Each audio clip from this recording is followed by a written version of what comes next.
ሰላም ጤና ይስጥልኝ ውድ ተመልካቾች፣ የዕለቱ ዜናዎችን ነው። በቅድሚያ አበይት ነጥቦቹን።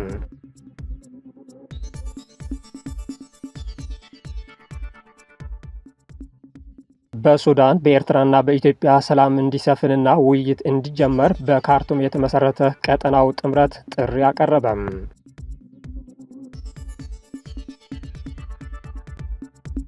በማሊ ወታደራዊ ተቋማት ላይ በታጣቂዎች በተፈጸመ የተቀናጀ ጥቃት የመከላከያ ሚኒስትሩ ሳዲዮ ካማራ ተገደሉ። ኢራን ሆርሙዝን እንዲከፈትና የኒውክሌር ንግግር እንዲዘገይ የሚጠይቅ እቅድ ለአሜሪካ ማቅረቧ ተዘገበ።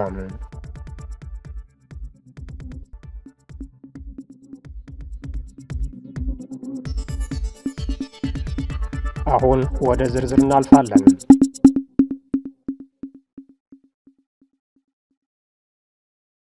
የህዝብ ተወካዮች ምክር ቤት መደበኛ ስብሰባውን ነገ ያካሂዳል። የህዝብ ተወካዮች ምክር ቤት 17ኛ መደበኛ ስብሰባውን ነገ ሚያዝያ 20 ቀን 2018 ዓ.ም የሚያካሂድ ሲሆን በስብሰባው ልዩ ልዩ ረቂቅ አዋጆችን ያጸድቃል ተብሎ ይጠበቃል። ምክር ቤቱ በነገው ውሎ በኢፌዴሪ መንግስትና በፈረንሳይ የልማት ኤጀንሲ መካከል የተደረገውን የብድር ስምምነት እንዲሁም በኢፌዴሪ መንግስትና በአውሮፓ ኢንቨስትመንት ባንክ ማህበር መካከል የተደረገው የብድር ስምምነት ረቂቅ አዋጆችን መርምሮ ያጸድቃል። በተጨማሪም በምክር ቤቱ የአሰራርና የአባላት ስነ ምግባር ደንብ አንቀጽ 92 መሰረት የቱሪዝም ሚኒስትር ወይዘሮ ሰላማዊት ካሳ በምክር ቤቱ ተገኝተው ከአባላት ለሚቀርቡላቸው ጥያቄዎች በቃል ምላሽ የሚሰጡ ይሆናል።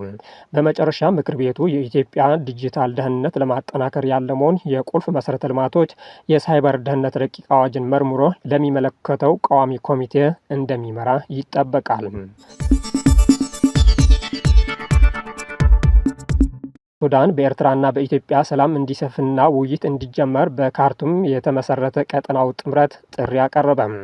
የሱዳን የኤርትራና የኢትዮጵያ ተወካዮች ያካተተ ቀጠናው ጥምረት ሚያዝያ 15 ቀን 2018 ዓ.ም በካርቱም ባካሄደው ስብሰባ ሰላምና አብሮነት እንዲሰፍንና ግጭቶች እንዲያበቁ ጥሪ ማቅረቡን የሱዳን ዜና አገልግሎት ዘግቧል። የኤርትራ የሱዳንና የኢትዮጵያ የማህበረሰብ ተወካዮች ጥምረት ስብሰባ የቀጠናው ህዝቦች በሰላምና በመረጋጋት ለመኖር ያላቸው ፍላጎት የሚያንጸባርቅ መሆኑ ተገልጿል። በተጨማሪም የአብሮነት እሴቶችን በማስተዋወቅ ጥላቻንና ግጭትን እንደሚያቆም ዘገባው አመልክቷል። ከትግራይ፣ ከአማራ፣ ከኦሮሞ እና ከሶማሌ ማህበረሰቦች የተውጣጡ ተወካዮች እንዲሁም ከሱዳንና ከኤርትራ የተውጣጡ ልዑካን በጋራ በመሆን አመጽ የሚቃወም አንድ አቋም መያዛቸው ገልጿል። ተሳታፊዎቹ ውይይት ቀጠናው ትብብርና ለሀገራት ሉዓላዊነት ክብር መስጠት ለዘላቂ ሰላም አስፈላጊ መንገዶች መሆናቸውን አጽንኦት ሰጥቶባቸዋል። ተሳታፊዎቹ ድንበር ተሻጋሪ ግንኙነቶችን ማጠናከር አስፈላጊ መሆኑን በመጥቀስ በድንበር አካባቢ በሚኖሩ ማህበረሰቦች መካከል መስተጋብር እንዲፈጠርና የአንድነትና የሰላም እሴቶች እንዲጸኑ ጥሪ አቅርበዋል። ስብሰባው ለቀጠናው ህዝቦች የተረጋጋና የበለጸገ መጻኢ ጊዜን ለመፍጠር በጋራ ለመስራት ቃል በመግባት መጠናቀቁን ዘገባው ጨምሮ ገልጿል። በማሊ ወታደራዊ ተቋማት ላይ በታጣቂዎች በተፈጸመው የተቀናጀ ጥቃት የመከላከያ ሚኒስትሩን ሳዲዮ ካማራ ተገደሉ። በማሊ በመላ ሀገሪቱ በሚገኙ ወታደራዊ ተቋማት ላይ በታጣቂዎች በተፈጸመው የተቀናጀ ጥቃት የሀገሪቱ የመከላከያ ሚኒስትር ጀነራል ሳዲዮ ካማራ መገደላቸውን የመንግስቱ ቃል አቀባይ አረጋገጡ። የመንግስት ቃል አቀባይ ኢሳ ኡስማን ካሊባሊ እሁድ ሚያዝያ 18 ቀን 2018 ዓ.ም ባወጡት መግለጫ ጀነራል ሳዲዮ የተገደሉት ታጣቂዎች መኖሪያ ቤታቸው ኢላማ አድርጎም በፈጸሙት ጥቃት መሆኑን ገልጿል። በካቲ ከተማ የሚገኘው የመከላከያ ሚኒስትሩ መኖሪያ ቤት ቅዳሜ ሚያዝያ 18 ቀን 2018 ዓ.ም ጥቃት የደረሰበት ሲሆን ጥቃቱ ከአልቃይዳ ጋር ግንኙነት ባላቸው ታጣቂዎችና በቱዋሬግ አማጽያን በጋራ የተፈጸመ መሆኑ ተመላክቷል። ጀነራል ሳዲዮ በ2012 እና 2013 ዓመት በተካሄዱት ተከታታይ መፈንቅለ መንግስት ስልጣን በመያዝ ወታደራዊ መንግስት ውስጥ ቁልፍ ሰው ነበሩ። የአልጀዚራው ዘጋቢ ኒኮላስ ሃክ ስለ ጉዳይ ሲናገር ጀነራል ሳዲዮ በገዢው ወታደራዊ አመራር ውስጥ ከፍተኛ ተጽዕኖ ከነበራቸው ግለሰቦች አንዱ ሲሆኑ አንዳንዶቹም እንደ ወደፊት የማሊ መሪ አድርገው ይመለከቷቸው ነበር ብሏል። አክሎም የእሳቸው መሞት ለሀገሪቱ ጦር ኃይሎች ትልቅ ኪሳራ ነው ሲል ገልጿል።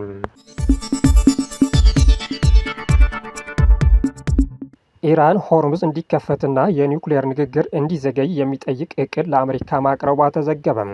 ኢራን የሆርሙዝ ወሽመጥ እንዲከፈትና ጦርነቱ እንዲቋጭ፣ የኒውክሌር ጉዳይ ግን በስምምነቱ ቀጣይ ደረጃ ንግግር እንዲደረግበት የሚጠይቅ የሰላም እቅድ ማቅረቧን የአሜሪካው የዜና ምንጭ አክሲዮስ ዘገበ።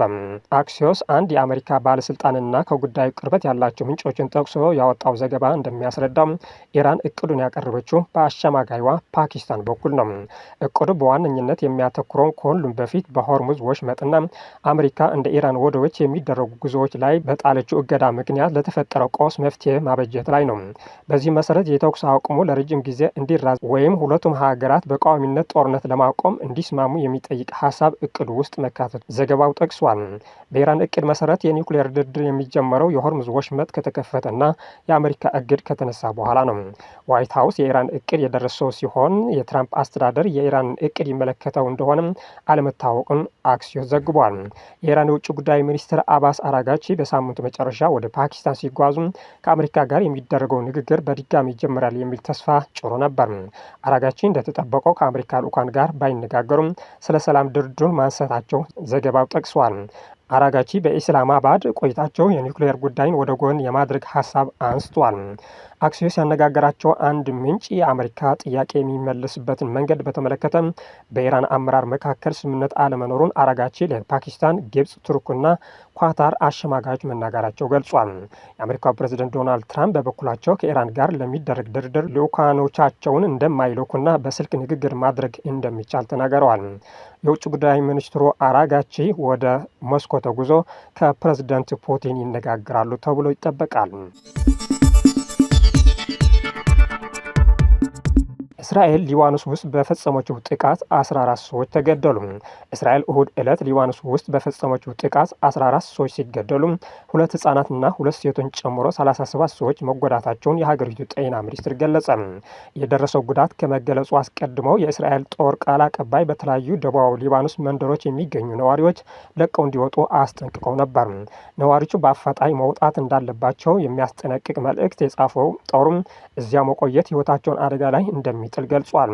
የእስራኤል ጦር ከቆይታ በኋላ የሂዝቦላህ ወታደሮችና የእስራኤል መከላከያ ሰራዊት ወታደሮች ላይ ጥቃት ለመፈጸም ይውላሉ ያላቸውን የደቡባዊ ሊባኖስ ስፍራዎችን በከባድ መሳሪያና የአየር ጥቃት መምታቱን አስታውቋል።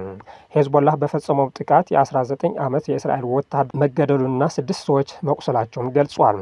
እስራኤልና ሊባኖስ በ3 ሳምንት የሚቆይ ተኩስ አቁም ተግባራዊ እንዲሆን ባለፈው ሳምንት ሐሙስ ዕለት መስማማታቸው ይታወሳል። ይህ ስምምነት በየትኛውም ጊዜ ራሷን ከታቀደ አይቀሬና ቀጣይነት ያለው ጥቃት ለመከላከል አስፈላጊውን እርምጃ በሙሉ የመውሰድ መብትን ለእስራኤል ሰጥቷል። ተኩስ አቁሙ ተግባራዊ መሆን ከጀመረ አንስቶ እስራኤልና ሂዝቦላህ አንዳቸው ሌላኛቸው ስምምነቱን በመጣስ ከሷል። 14 ሰዎችን ከገደለውን ጥቃት አስቀድሞ ቅዳሜ ዕለት የእስራኤል ጦር የሂዝቦላህ ወታደራዊ ይዞታዎችን ባላቸው ስፍራዎች ላይ ጥቃት ፈጽሟል። ጦሩ ይህንን ጥቃት የተፈጸመው በኢራን የሚደገፈው ሂዝቦላህ 2 ፈንጂ የተሸከሙ ድሮኖችን ወደ እስራኤል አስወንጭፏል በሚል ነው። ቅዳሜ ዕለት የእስራኤል ጠቅላይ ሚኒስትር ቤንያሚን ኔታንያሁም የሀገሪቱ ጦር ሊባኖስ ውስጥ የሚገኙ ሂዝቦላህ ኢላማዎችን በኃይለኛው እንዲያጠቁም ትዕዛዝ ሰጥቷል። በዚህ ዕለት ደቡባዊ ሊባኖስ ውስጥ በተፈጸመው ጥቃት 6 ሰዎች ተገድለው ነበር።